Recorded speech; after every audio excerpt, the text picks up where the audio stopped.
Hello everyone, this is Sasmita. Welcome to my channel.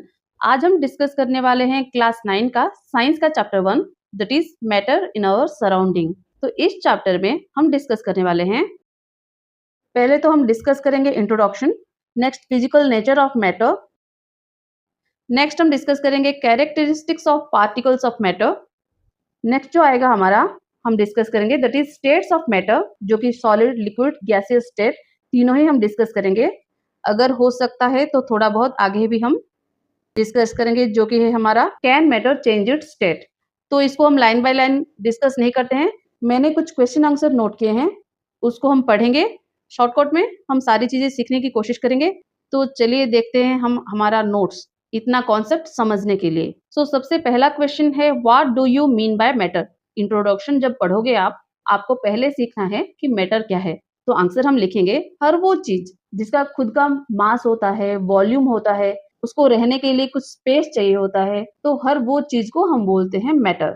क्या लिखेंगे हम डेफिनेशन इसका, anything that has both mass and volume and occupies space is called matter. Next question हमारा आता है, which of the following is an element.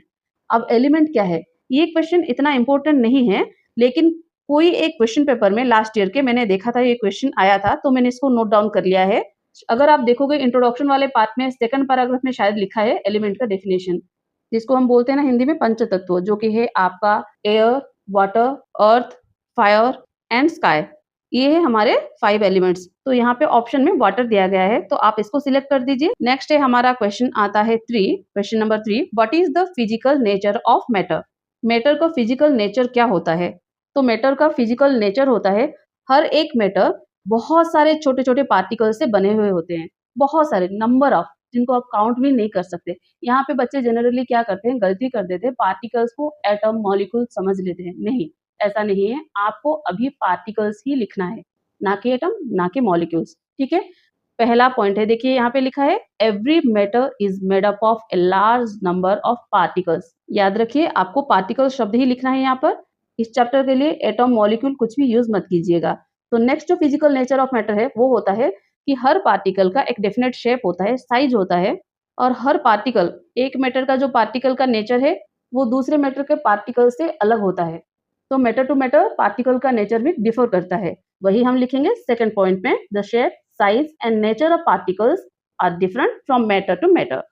And third point क्या लिखेंगे, that is her matter में जो पार्टिकल्स होते हैं वो बहुत छोटे छोटे होते हैं, उनका साइज बहुत छोटा होता है, इतना छोटा कि हम खाली आंखों से उनको देख नहीं सकते। उनको देखने के लिए हमको माइक्रोस्कोप की जरूरत पड़ती है, जो कि बहुत हाई पावर के होते हैं। वही लिखेंगे हम थर्ड पॉइंट में, the particles of matter are very small, bracket में, बियॉन्ड आवर इमेजिनेशन, इतने छोटे हैं कि हम उनको खाली आंखों से देख नहीं सकते। क्वेश्चन नंबर 4 है, what are the characteristics of the particles of matter.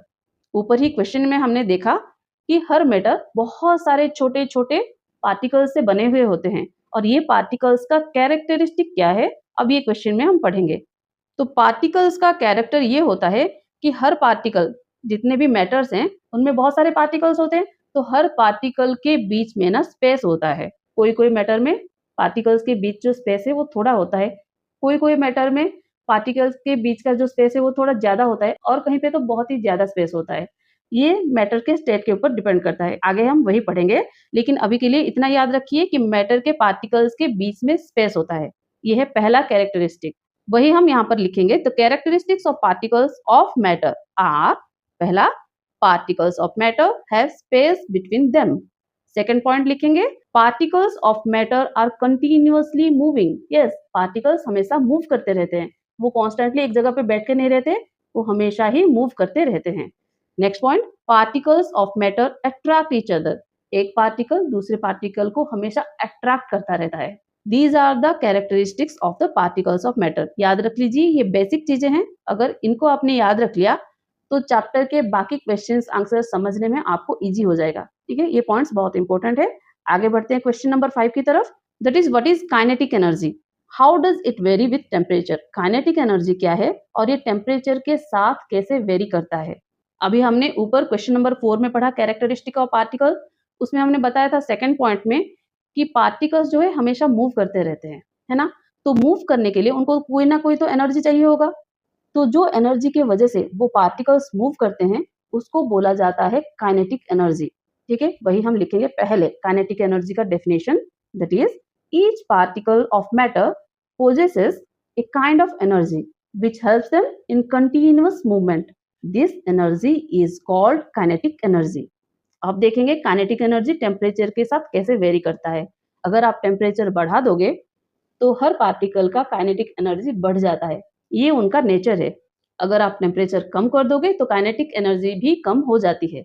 तो हम लिखेंगे it varies with temperature, when temperature is increased the kinetic energy of the particles is also increased, so they move faster.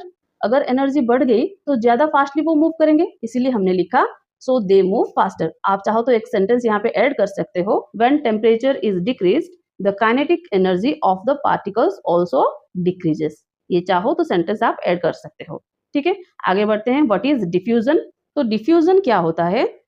दो अलग अलग type के matter लीजिए, जैसे कि आप ले लो वाटर, दूसरा ले लो आप कोई कलर। दो अलग अलग टाइप के मैटर हैं ये।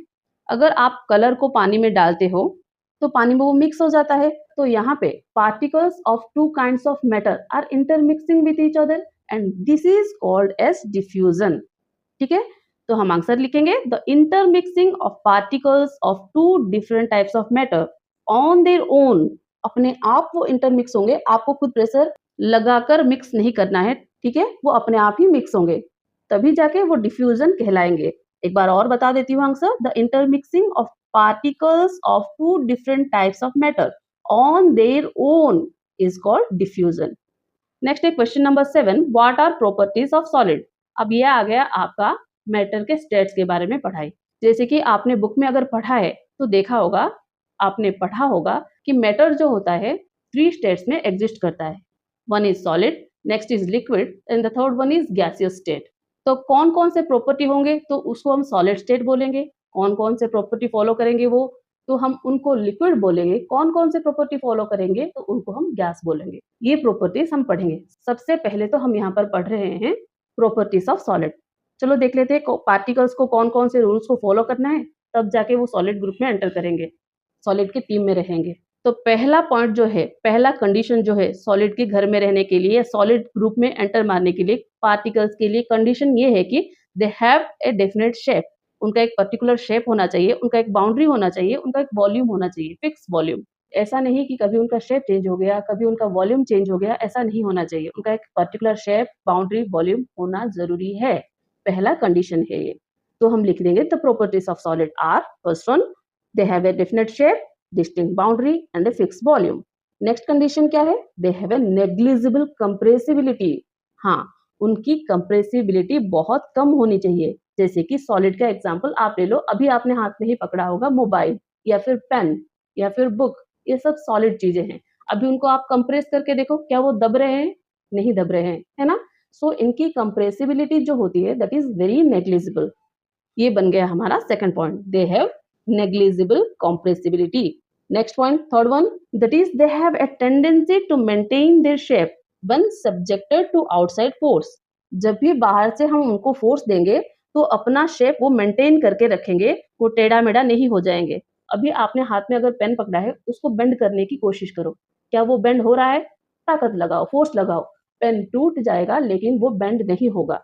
This is another very important nature of the solid. यही है हमारा third point, they have a tendency to maintain their shape when subjected to outside force। Next जो कंडीशन है उनका, that is point number 4, they may break under force but it is very difficult to change their shape, जो कि अभी अभी मैंने आपको बताया। So solids are rigid. इनकी इसी नेचर के वजह से हम उनको रिजिड बोलते हैं, क्योंकि ये आउटसाइड फोर्स के हिसाब से फ्लेक्सिबल नहीं होते, बेंड नहीं होते हैं, तो हम बोलते हैं कि solids are very rigid. Next fifth one is solids have higher density as compare to liquid और गैस। सॉलिड्स की जो डेंसिटी होती है लिक्विड और गैस के हिसाब से उनकी डेंसिटी बहुत ज्यादा होती है। तो ये जो प्रॉपर्टीज ऑफ सॉलिड है 5 पॉइंट्स, इनको अच्छे से याद रख लीजिए। इसी के हिसाब से आप प्रॉपर्टीज ऑफ लिक्विड और गैसेस की आराम से पॉइंट आउट करके लिख सकते हो। आगे बढ़ते हैं, question number 8, a rubber band can change its shape on stretching, is it a solid? Give reason. देखिए, जैसे कि आपके क्लास में कुछ रूल्स है, रेगुलेशन है, उनको आपको फॉलो करना होता है, लेकिन क्लास में कोई तो एक ऐसा बच्चा होता है जो उस रूल को तोड़ने की कोशिश करता है। सोचता है इतने सारे रूल्स है, इनमें से एक रूल मैं तोड़ दूँ क्या हो जाएगा? कौन पकड़ लेगा? ऐसे तो कुछ बच्चे होते ही हैं, वैसे ही आ गया हमारा रबर बैंड। उसने बोला सॉलिड्स के लिए इतने सारे रूल्स बनाए गए हैं, उनमें से एक तो मैं तोड़ूँगा ही।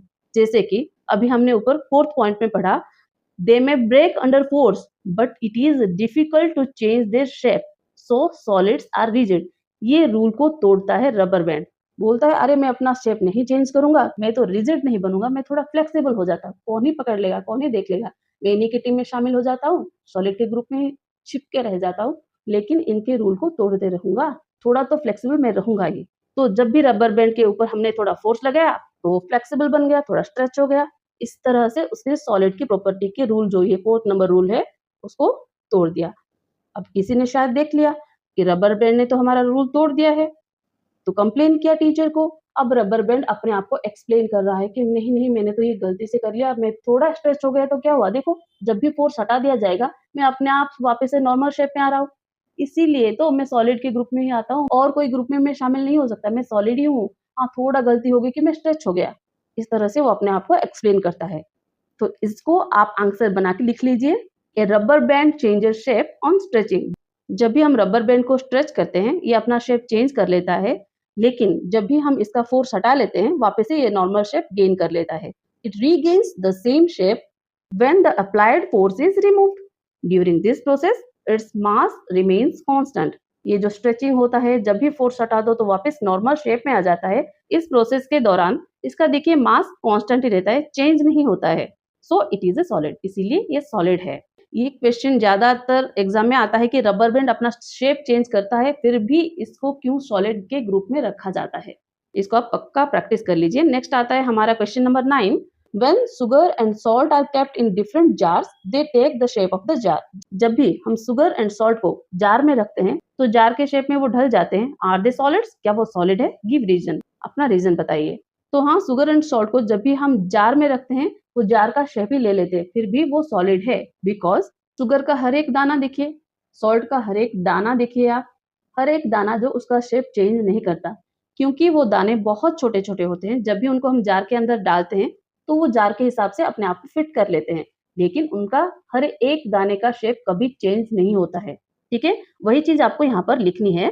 When sugar and salt are kept in different jars, they take the shape of the jar, but the shape of individual sugar or salt crystals remain fixed, whether we take it in our hand or put it in a plate or in a jar. So, sugar and salt are solid. Next आता है question number 10। We can compress a sponge, is it a solid? Give reason. देखिए sponge को आप compress करोगे तो sponge जो है वो कंप्रेस हो जाता है, तो फिर क्या वो सॉलिड नहीं है या फिर है? अगर है तो आप आंसर अपना एक्सप्लेन कीजिए। तो हाँ, स्पॉन्ज तो सॉलिड है। ये भी रबर बैंड के जैसा ही एक स्टूडेंट है क्लास का, जो कि रूल्स तोड़ने में थोड़ा परफेक्ट है, अच्छा लगता है उसको। तो इसने कौन सा रूल तोड़ा? तो हमने ऊपर ही पढ़ा था, देखिए यहाँ पर second point, solids have negligible compressibility. Solids को हम कंप्रेस नहीं कर सकते, वो नेचर उनमें बहुत कम मात्रा में है। और स्पॉन्ज ने क्या किया, जैसे ही हम उसको कंप्रेस करने लगे वो कंप्रेस हो गया, है ना। यही रूल स्पॉन्ज तोड़ता है। जब वो पकड़ा गया वो अपने आप को कैसे एक्सप्लेन करता है, अरे मेरे में तो बहुत सारे होल्स है, इसमें बहुत सारे एयर ट्रैप हो गए हैं, इसीलिए थोड़ा मैं कंप्रेस हो जाता हूँ। लेकिन जब भी मुझे आप कंप्रेस करना छोड़ दोगे मैं वापस से अपने नॉर्मल शेप में आ जाऊंगा, इसीलिए मैं तो आपका ही ग्रुप का मेंबर हूँ। इस तरह से स्पॉन्ज अपने आप को एक्सप्लेन करता है। वही आप यहाँ पे लिख दीजिए, स्पॉन्ज हैज माइन्यूट होल्स, बहुत छोटे छोटे होल्स होते हैं स्पॉन्ज में, in which air is trapped, air trap हो जाते हैं उसमें। When we compress a sponge, the air is expelled out। जब भी हम स्पॉन्ज को कंप्रेस करते हैं एयर बाहर आ जाता है। When we release the pressure, it regains its shape, so it is a solid। ठीक है, क्वेश्चन नंबर 11 की तरफ बढ़ते हैं। What are the properties of liquid? Solid की प्रॉपर्टीज खत्म हुआ, अब पढ़ते हैं हम प्रॉपर्टीज ऑफ लिक्विड। लिक्विड की प्रॉपर्टीज ये है कि इनका कोई भी शेप नहीं है। ठीक है, they don't have a fix shape, they take the shape of the container in which they are kept. जिस कंटेनर में आप उनको रखोगे लिक्विड्स उसी का शेप ले लेंगे, इनका कोई भी फिक्स शेप नहीं है। नेक्स्ट पॉइंट है, they have a fix volume. उनका शेप तो नहीं है लेकिन वॉल्यूम उनका फिक्स है। Next one, they can flow.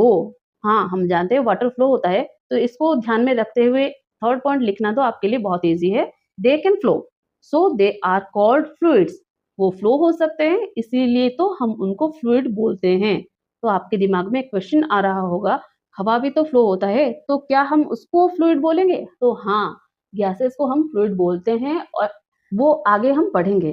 ठीक है। नेक्स्ट जो पॉइंट है, property of liquid, that is they are not rigid. Liquids जो हैं वो अपना शेप आराम से चेंज कर लेते हैं, इसीलिए वो रिजिड नहीं है। नेक्स्ट पॉइंट आता है हमारा, solids, liquids and gases can diffuse and dissolve in water. Water में आप कुछ भी मिक्स कर दो, सॉलिड मिक्स कर दो, लिक्विड मिक्स कर दो या फिर गैसेस मिक्स कर दो, कुछ भी पार्टिकल्स डाल दो, वो डिफ्यूज हो जाते हैं और उसमें डिसॉल्व हो जाते हैं। एग्जाम्पल, जैसे कि सॉलिड का एग्जाम्पल ले लेते हैं, जो कि वाटर में डिसॉल्व होता है, दैट इज शुगर और फिर salt, they dissolve in water. Liquid का ले लो, तो कोई भी लिक्विड ले लो, अगर उसको वाटर में डाल दो तो वो डिफ्यूज हो जाता है, डिसॉल्व हो जाता है। वैसे ही गैसेस भी वाटर में डिसॉल्व होते हैं। उसका बेस्ट एग्जाम्पल है ऑक्सीजन। वाटर में ऑक्सीजन डिसॉल्व कंडीशन में रहता है, इसीलिए तो वाटर एनिमल्स वाटर के अंदर रेस्पायर कर सकते हैं। सो नेक्स्ट पॉइंट आता है हमारा, दे आर नॉट कंप्रेसिबल। तो यहाँ पर 6 पॉइंट्स आपको मिलते हैं। जो एक्स्ट्रा पॉइंट आपको यहाँ पे ऐड करना है, दैट इज जो आपके जनरल नॉलेज में है, लिक्विड्स फ्लो करते हैं तो हम उनको फ्लूइड बोलते हैं। ये पॉइंट आपको ऐड करना है। बाकी तो जो 5 पॉइंट्स सॉलिड को प्रॉपर्टी में आपने पढ़ा था, उसका अपोजिट कुछ सेम सेम कर दोगे तो आपको 5 पॉइंट्स लिक्विड्स के मिल जाएंगे। आगे बढ़ते हैं हम क्वेश्चन नंबर 12 की तरफ। Why the rate of diffusion of liquids is higher than that of solid. Liquid में rate of diffusion as compare to solid higher क्यों है? देखिए, लिक्विड में आप कुछ भी डाल दीजिए, थोड़ा फास्ट फास्ट वो डिफ्यूज हो जाते हैं, लेकिन सॉलिड में आप डालोगे तो इतनी फास्ट वो डिफ्यूज नहीं होते हैं। इसका भी एक रीजन है। देखिए, ये है सॉलिड्स के पार्टिकल्स, यहाँ पर देखिए स्पेस कितना है, और ये देखिए लिक्विड्स के पार्टिकल्स, यहाँ पर देखिए पार्टिकल्स के बीच में स्पेस कितना है। सॉलिड्स में स्पेस थोड़ा कम है, लिक्विड में पार्टिकल्स के बीच का जो स्पेस है वो थोड़ा ज्यादा है। क्योंकि पार्टिकल्स बहुत फ्रीली मूव करते हैं स्पेस में, जो स्पेस उनको मिल जाता है मूव करने के लिए, इसीलिए डिफ्यूजन लिक्विड में बहुत फास्ट हो जाता है। वही हम आंसर में यहाँ पर लिखेंगे, the rate of diffusion of liquids is higher than that of solids because in liquid state there is greater space between the particles as compared to that of solids, so particles move freely and diffusion becomes faster. Next आता है हमारा question number 13, what are the properties of gases. तो हमने पढ़ लिया properties of solids, next पढ़ा हमने properties of liquid, अब पढ़ेंगे प्रॉपर्टीज ऑफ गैसेस। अब कौन कौन से कंडीशन को फॉलो करोगे तो आपको गैस के ग्रुप में डाला जाएगा, that is the properties of gases. तो वो प्रॉपर्टीज हैं, उनका कोई भी डेफिनाइट शेप नहीं होता है। देखिए, सॉलिड का शेप था, एक पर्टिकुलर शेप था, लिक्विड में कोई पर्टिकुलर शेप नहीं है, यहाँ पर गैसेस में भी कोई डेफिनाइट शेप नहीं है। ये बन जाता है हमारा पहला condition, they don't have A definite shape. Next आता है, दे आर हाईली कंप्रेसिबल। आपने देखा सॉलिड्स के केस में वो बिल्कुल भी कंप्रेस नहीं होते थे, जैसे आप पेन को कंप्रेस करो हो रहा है नहीं, लेकिन थोड़ा सा आप वाटर लो, उसको कंप्रेस करने की कोशिश करो, नहीं, वाटर तो जहां रहा वही रहा, उसको हम और दबा के छोटा नहीं कर सकते। लेकिन जब भी आप गैसेस लेते हो, उनको कंप्रेस करने की कोशिश करते हो तो इजीली वो कंप्रेस हो जाते हैं। इसीलिए तो ऑक्सीजन गैस को हम ऑक्सीजन सिलेंडर के अंदर भर सकते हैं, है ना। आपके घर में कुकिंग गैस कौन सा है? वो लिक्विड फॉर्म में है सिलेंडर के अंदर, जिसको कि हम बोलते हैं एलपीजी गैस। तो गैस को हमने कंप्रेस कर दिया, लिक्विड में कन्वर्ट कर दिया, सिलेंडर में भर दिया। इस तरह से गैस को कंप्रेस करके हम यूज करते हैं, क्योंकि गैसेस आर हाईली कंप्रेसिबल। ये बन गया second condition. Next third one is they have the capacity to diffuse very fast. Gases की एक कैपेसिटी है कि वो बहुत ही ज्यादा जल्दी डिफ्यूज हो जाते हैं एक दूसरे के साथ। जैसे कि फ्लूइड में भी हमने पढ़ा था ना कि फ्लूइड में डिफ्यूजन की कैपेसिटी बहुत ज्यादा होते हैं as compare to that of solid, और गैस में लिक्विड से भी ज्यादा जल्दी ज्यादा फास्ट रेट में डिफ्यूजन होता है। They have the capacity to diffuse very fast as compare to liquid and solid. यहाँ पर गैसेस के 3 प्रॉपर्टीज हैं जो कि हमको याद रखना है। आगे बढ़ते हैं क्वेश्चन नंबर 14 की तरफ। Give examples of compressed gases. अभी अभी मैंने बताया सेकंड पॉइंट में प्रॉपर्टीज ऑफ गैसेस में कि गैसेस की एक प्रॉपर्टी है जो कि है कंप्रेसिबिलिटी। ये बहुत ही हाईली कंप्रेसिबल होते हैं। तो कौन कौन से गैसेस को कंप्रेस करके हम रखते हैं, उनका एग्जाम्पल दीजिए। ये क्वेश्चन यहाँ पर है, तो आंसर होगा number 1 liquefied petroleum gas, LPG gas जो बोलते हैं हम, use in our home for cooking. Next one is compressed oxygen cylinder, use in hospitals. Hospitals में जो ऑक्सीजन सिलेंडर यूज किया जाता है उसमें भी ऑक्सीजन गैस को कंप्रेस करके रखा जाता है। Third one is compressed natural gas, CNG, जो कि यूज होता है just like a fuel in vehicles. ठीक है, आगे बढ़ते हैं क्वेश्चन नंबर 15 की तरफ।